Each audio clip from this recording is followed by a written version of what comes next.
Good evening. I want to welcome everybody to the 5:30 work session for the City of Jersey Village City Council. Madam Secretary, quorum is present. Yes. Very good.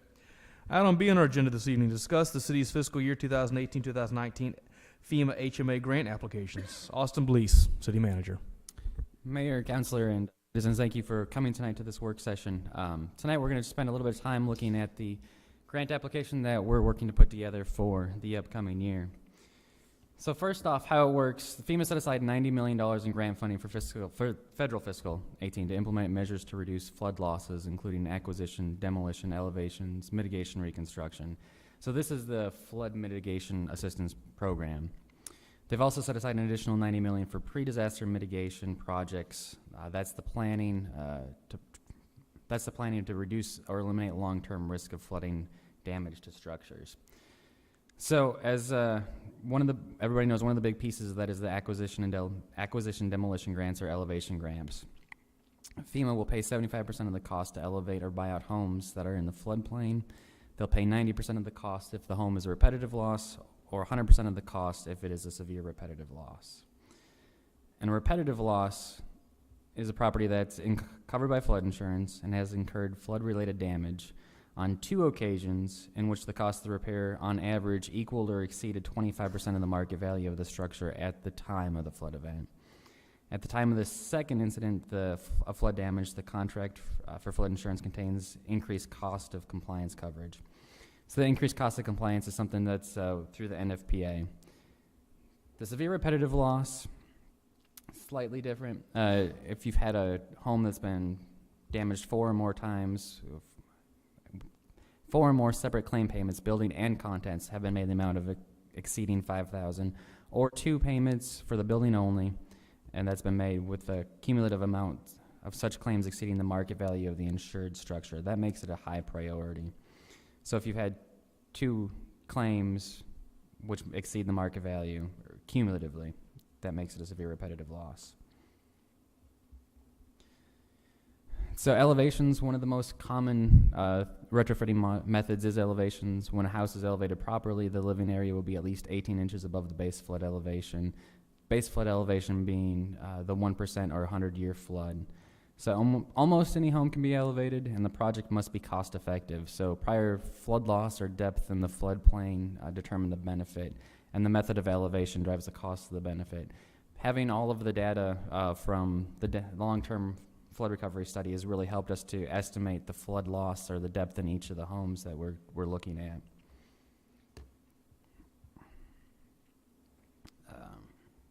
So some of the eligible costs for elevations: architectural engineering fees, permitting, clearing any of the necessary vegetation, excavation around the dwelling, lifting or jacking the building, temporary support, disconnecting and extending, elevating, and reconnecting all the utilities, constructing a compliant foundation, all the costs associated with the building to the required height, and then at the end of the project, restoring the lawn, walks, driveways, and other surfaces outside the perimeter exterior walls if they were damaged by the elevation process. Some of the ineligible activities: elevating structures that are not in compliance with current NFIP standards at the time of construction, so we can't go back and fix things that were done incorrectly.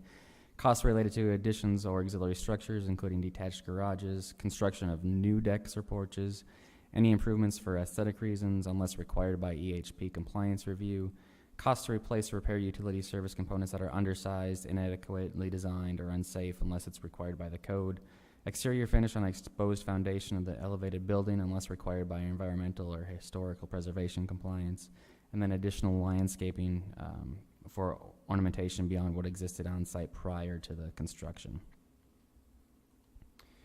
So the other option is buyouts. Buyouts are another way to eliminate the flood loss. In a buyout, the home would be purchased by the city at a fair market value. Fair market value is determined as a result of the appraisal conducted by a certified appraiser using sales of comparable homes sold.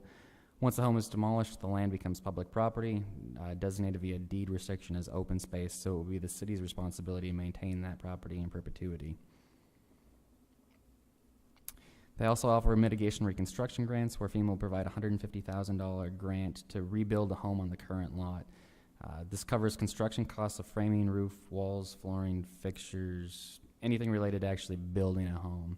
Through flood insurance, there's another grant we can work with homeowners to apply for in the amount of $30,000 towards demolition costs. One caveat of the mitigation reconstruction program is that homes cannot be in the floodway for this program. And so on this slide we have, this is the flood map of Jersey Village. You have Beltway 8 on the on that side, and then you've got Jersey Drive right here, or Lakeview Drive right here, Jersey right here. So you can see the red hashed area is the floodway, the blue is the 100-year floodplain, and the orange is the 500-year floodplain. So anything in the floodway is not eligible for the mitigation reconstruction grant. So in order to be eligible for any of these grant programs, homeowners must have flood insurance. That is a FEMA requirement. So the flood mitigation assistance, they can be used to plan or design projects to reduce flooding. They can be used to build projects to reduce flooding as well if they've already been planned. So as the E127 project, deepening and widening that bayou system or that tributary which runs behind Wall Street, as that's part of the flood control bond election, requires a $1.5 million cost share from the city. We could apply for funds to do the design work of that project. The benefit cost analysis is something that has to be done on all the projects. The BCA is a quantitative procedure that assesses the cost effectiveness of a hazard mitigation measure by taking a long-term view of avoided future damages as compared to the cost of a project. The benefit cost ratio is a numerical expression of the cost effectiveness of the project calculated at the net present value of the total project benefits divided by the net present value of the total project costs. So based upon the information that we have from the long-term flood recovery study, we can show what the damage or the depth would be in each of the homes, and you can estimate the damages based upon tables that FEMA provides on that. So the sum of all the projects must have a positive benefit cost ratio. That'd be greater than 1. And this is a very competitive national grant program. The higher the benefit cost ratio, the more competitive our grant application would be, but there's still no guarantee of an award. So the timeline for this grant process for this year is the city has to make application to the Texas Water Development Board by November 21st. They will then review all the applications, make sure they're complete, work with the city on any additional information that be needed, and then TWDB submits the package of all of the grants that they receive from around the state, submit that to FEMA by January 2nd of next year. FEMA anticipates awards won't be made until May of 2019. So for this year's grant application and trying to come up with some recommendations for the council to discuss tonight, the long-term flood recovery plan is what we used and identified there are approximately 60 homes that would be candidates for the buyouts or elevations. So last year we used those homes as a starting point for which homes to target. And last year we looked at the contiguous nature of the identified homes and homes that were impacted previously and added a few to the list to send to some questionnaires too. This year we resent surveys to some of the people that did not respond last year. Only 3 homes responded. We also surveyed some people for a mitigation reconstruction grant to see if they would be interested in that. So the recommendations for this year. Right now, staff's recommending the council authorize a grant application to apply for for 3 different things. The first one being elevations for 4 homes along Jersey Drive in the same current year's project. So the same general area where we're elevating homes currently with the funds apply to try and finish out those homes. Mitigation reconstruction projects for 3 or 4 homes along Jersey Drive between Lakeview and the pool. And then grant funding to do design work for the E127 deepening and widening project. So for the elevations, it would require an approximate match of $123,000. For the grant authorized in 2017, the city provided that match. The council authorized up to $400,000. For the mitigation reconstruction, there's not a firm cost share amount. It's assumed by FEMA that the property owner would cover the remaining costs. For the design work of the E127, the match would come in full or part from Harris County Flood Control. There might be a small part the city would have to contribute. So I took a lot of time this year in trying to come up with these recommendations and looking at all of the options that we have there. And looking at the cost-benefit analysis, the cost-benefit ratio, these homes allow for a good mix of benefits. They give us a high cost-benefit ratio, which is better than 1. So we feel that this would allow for the best bang for our bucks. Once again, the homes are all in close proximity to each other in the area that we're looking at for the current grant year already. So that allows for some easier mobilization costs and that type of thing.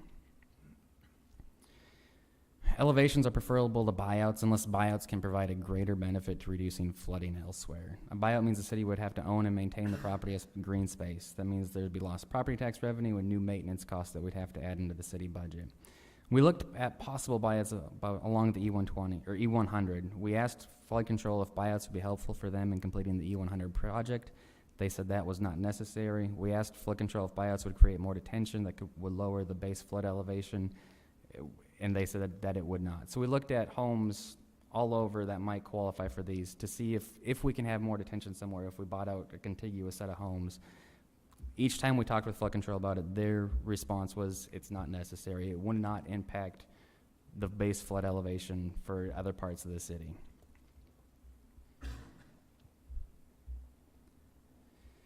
So a few other things to note. Once again, this is a very competitive grant process, only $90 million going out nationwide. The city may not receive the full award, and it's possible that FEMA could award funds for fewer homes than what we were to apply for. In the future years, the E100 project that is being designed right now changes the outlook for future years. It'll change the flood maps, it'll change the floodway. It could make more homes eligible for mitigation and reconstruction than are eligible for it today.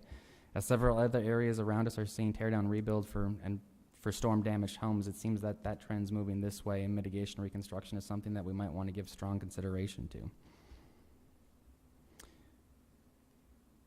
And with that, I will conclude the presentation and take any questions the council might have. Hey, Austin, I think council and people in attendance would also benefit from a update on what our current application is, what we're currently undertaking, and kind of looking ahead as how that it plays into what the proposal, how that would tie into the proposal that you guys are recommending this evening. So last year, on September 11th, so almost 13 months ago, the council met. We gave a presentation that was similar to this one, and the council authorized us to apply for 18 homes, or to apply for elevation of homes. We were able to get 18 homes. We estimated the cost to be about $370,000 at the time. Working with FEMA, we were able to bring that cost down a little bit. There's a few entries that we had, or that FEMA had, that we didn't have based upon flood damage. So right now, we are awaiting final approval to elevate 18 homes at the city cost of roughly $230,000. So we are being further reviewed. FEMA has everything that they need. FEMA, as you know, the federal fiscal year runs on the same fiscal year that we do as a city. Since they've hit their new fiscal year, they're saying that it's going to be a few weeks at least before we hear anything. So they originally said we'd hear something back in May, and that project's kind of been kicked down the road. The people that are approving these grants and awarding these grants are the same ones that are approving all of the grants that were Harvey recovery funds are allocated for. So they have a lot of grant money that they're trying to manage and look at and approve. So everything is still very positive. All signs point to that we will receive the money. It's just a matter of when everything will be approved by FEMA at the regional offices. So, and those homes are on Jersey Drive, basically what you'd say west of Lakeview. The proposed homes that we're looking at this evening, whether it be, let's pull up the map. So the proposal, as I saw it, was to maybe go out for 4 more elevations. I think it was 4 tear down and rebuilds, and that's pretty much it. Is there anything else in addition to that? And for the design work for the E127. So if you wouldn't mind, point out for everybody where the current elevation activities are taking place. So the current elevation is right in this area here along Jersey, stretching down into the 100-year floodplain a little bit right in here. But this area right in here is the current 18 homes that we applied for last year. So the 4 homes that we would look to apply for this year for elevations are still in that same area. So we have the contiguous nature of everything there. The mitigation reconstruction, the ones that we looked at, would be along this side of Jersey, because the grant requirement is that it can't be in the floodway. So had to look at homes that were not in the floodway, and so that's where we were looking at those ones. Any questions for Austin? When it comes to homes being ineligible for that grant, that particular reconstruction grant, does the floodway matter if it's just if the floodway is part of the property, or does the actual structure have to be in the floodway? The structure cannot be in the floodway, and looking at some of these maps, there's nothing that looks like it would allow for reconstruction that could totally be out of the floodway. There might be 1 or 2, but it would be very close. You'd have to get some more technical surveys rather than just layers over Google Earth to really verify that. You mentioned there were 4 on the reconstruction. Were those people? Did you talk to those people and they were okay with that, or? So we surveyed people. We've had questions. At this point, they are interested in it, and things could certainly change. You know, nothing is absolutely certain until everything gets signed on the dotted line when we get a grant award. But right now, we have interest from people that are interested in moving that forward. So they're interested. It's not like we're forcing this upon anybody or this is the first time they're hearing about it. No, Okay. no. That we've surveyed them. We've asked them their opinion. We said if you're at all interested, let's at least kind of keep that process moving, because it's easier to keep the process moving and back it off later rather than trying to shotgun it when you get closer to the deadline. So I'd rather keep things moving, and there's plenty of time for somebody to say, we thought about it, this doesn't work for me or my situation or my family, and we can back it out at that point. Austin, the first round of grants were for 17 homes and 18. and this one's for 4, or the proposal here is for 4. Is there a reason for the drop-off there? The main reason with that one is the E127 project that we can do. I feel that project, deepening and widening that tributary, would have a much larger bang for the buck for the city as a whole. Without that project, we would have been looking at other options to increase that number. But I feel that project would be of great benefit, especially to the people along the Wall Street corridor and the Elwood area, and Delosier, that area. I feel like that project will have a lot of bang for the buck if we can get that one going. So having that as part of the bond program has really kind of moved it along. Having the E100 project moving forward right now, which this time last year we didn't think it was going to be moving forward as well as it is. So that's going to change the flood maps as well. So there's a lot has changed in the last 13 months and kind of changed how we're looking at this moving forward. And if we were to try to push the envelope and go for more, what would be based on the calculations you've done, what would be the result of that in terms of our competitiveness? I think we could have a competitive BCA, a benefit cost analysis. I think the ratio would still be fairly high above 1. It would be doable to go higher if we wanted to. At some point, we would, if we got awarded all those grants, we would need to look at outsourcing some of the work perhaps or whatever, which the grant would pay for, and we could do that. But I think we've got a number of homes that are repetitive loss or severe repetitive loss, and a number that are in the floodways. You can tell from this map here. And I think no matter what we do, we could make a fairly competitive grant application. Austin, on we're talking about elevation, and then I guess reconstruction. Is that the tear down and rebuild?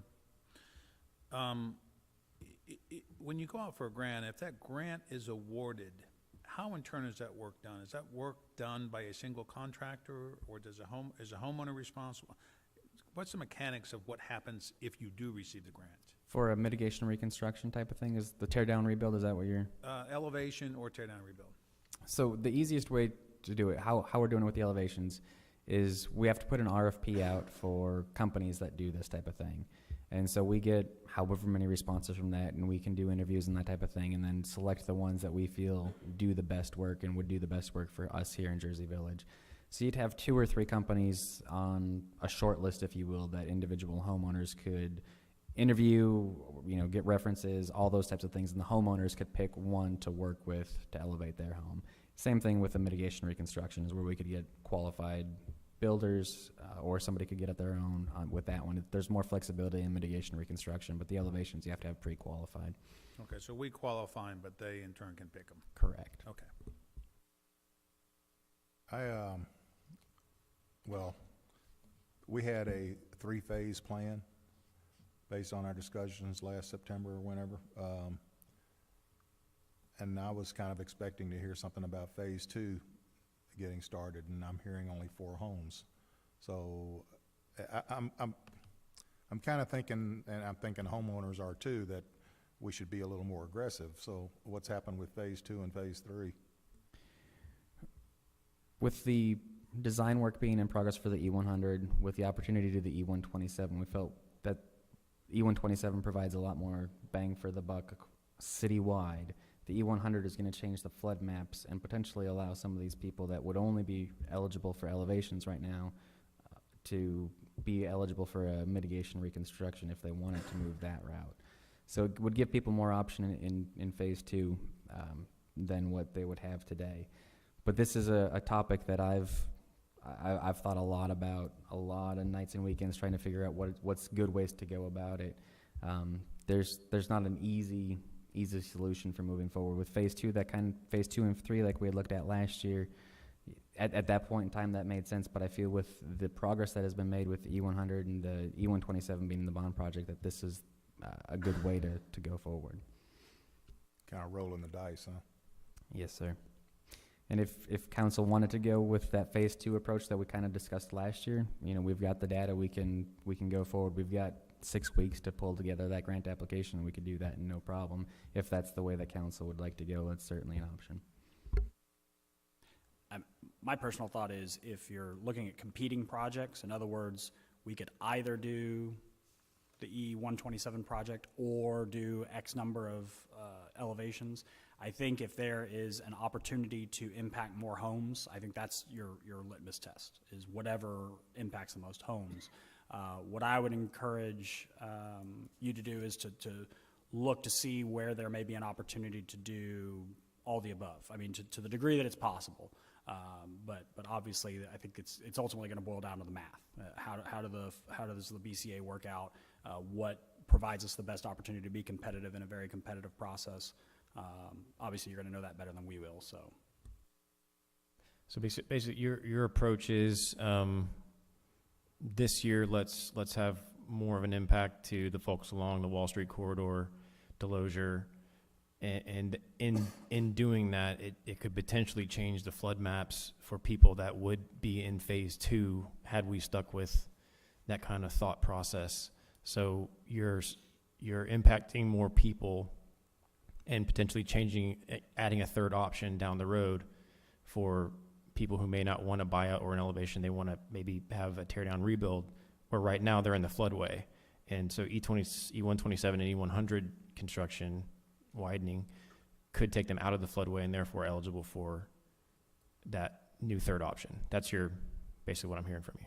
Correct. Awesome. Would you just quickly explain what E127 and E100 is? So the E100 is the branch of the White Oak Bayou that runs through the city. The E100 is this blue line that goes up through here and up that way. The E127 runs back this way, runs behind Wall Street, along Village Drive, and goes under 290 into Jones Road in that area. It's widening and deepening of those channels. Correct. So is it your thought, Austin, that if for any reason the E127 and E100 projects do not actually take any of these homes out of the floodway, then we can reevaluate this at a later date and maybe go back with a more full-throated elevation, tear down, and rebuild program? Right. If the maps don't change, which we fully expect that they will, we still have the option to go for elevations or buyouts, looking at everything and evaluating the needs of everything. Like I said before, if buyouts make sense to increase attention that would have positive impacts, we should look at that.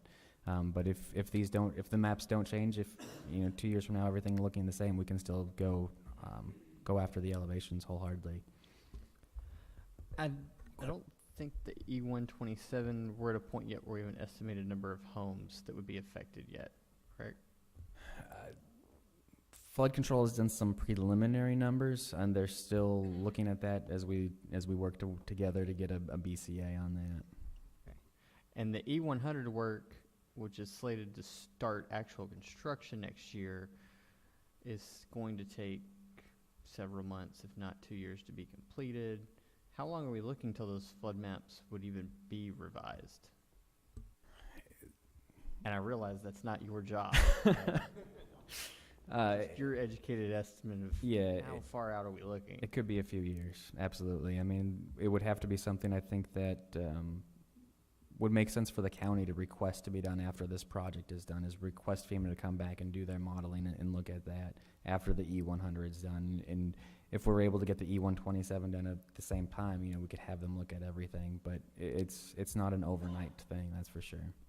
But even if the maps don't actually change, the way the water flows actually changes, which is the most important part. Amen. For insurance Yes. purposes, yes, it would be nice to have the maps change, but the quicker we can actually get dirt moving in a way that causes water to go out of the city quicker. And for the reconstruction, the E100 project, once those maps change, I agree, the maps are going to change significantly and probably open up a lot of options for several of those people. Austin, Harris County has identified the widening and deepening of, have they identified 127 and 100 as viable projects? So the E100 is in design phase right now, and that's being funded through the Army Corps of Engineers. So that design work is in progress. The E127, based upon their preliminary estimates of effectiveness, it showed that it would be effective, and that's why they added it into the bond program. So right now we're working with them to refine some of those numbers to calculate the benefits, not just in Jersey Village, but it would have positive benefits downstream as well as we work to apply for a design. Right, so I guess the question is, if Harris County has identified these as viable projects and in the process of designing, then why are we applying for grant money for these projects at the same time? So we're not applying for grant funds for the E100, we're looking at the E127. And the reason we're looking at that is because based upon the bond election, it would be a cost match with the city and the county. So a total project for the E127 was estimated at $3 million, with 1.5 coming from the city, 1.5 coming from the county. And you're applying for the city portion of, okay. Correct. So that would essentially offset our expense and perhaps expedite that project. Right. If the city were to apply for this grant, get this grant, we could take the lead on that project, and we can move that project forward potentially 3 to 4 years quicker than what flood control would otherwise have it on their calendar of events to do. We had, phase one homes were all between Senate and Lakeview on Jersey Drive, correct? Along Jersey Drive, and then some of them stretched into Acapulco and Juneau as well. Well, the E127 impacts homes west of Senate. So are you now including some homes west of Senate, or you keep talking about the E127 project? I don't understand how that's affecting these grants. The E127 would be a grant to plan for, or to design that project. Yeah, I got that, but as far as going for grants for buyouts or In the future, you mean? elevations, Yeah, so there's homes along the Wall Street area that could benefit from elevations and those types of things, and so this project would potentially give them more options as well. That's actually a question that's good for us to review. Of those 60 homes, where were they concentrated at that we initially identified?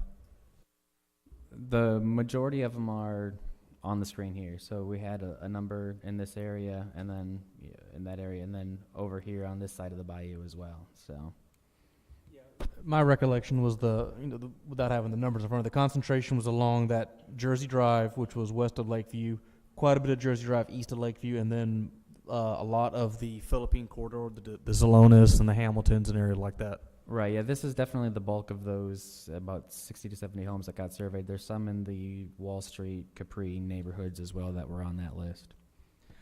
Let me ask you this: you had mentioned, and one of the things that's critical to this is we get surveys back from residents.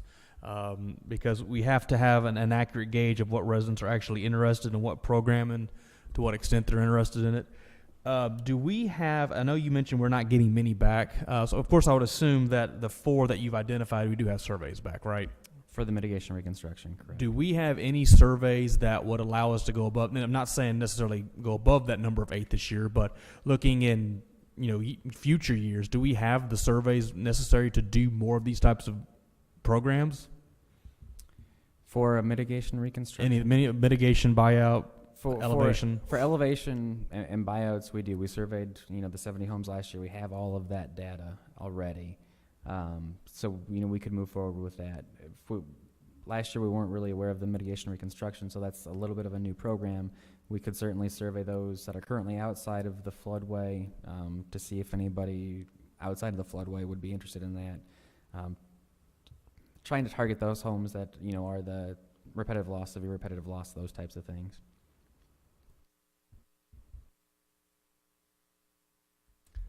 I think we should do more looking into the mitigation reconstruction. I'd prefer not to see empty lots. The city has to take care of. I know there's some residents that are going to be able to afford. 150,000 is just not a lot of money to rebuild a house, unfortunately. We can look at some ways to deal with that, but if a resident has the opportunity, that 150 might be just enough to what they needed to augment their own funds to be able to reconstruct and stay in the same home that they've had for years, continue to live in Jersey Village without having to relocate permanently. I would really like to see some survey results back from residents on how interested they are in that possibility. Let me go back to another kind of a line of questions I had earlier about the number of homes.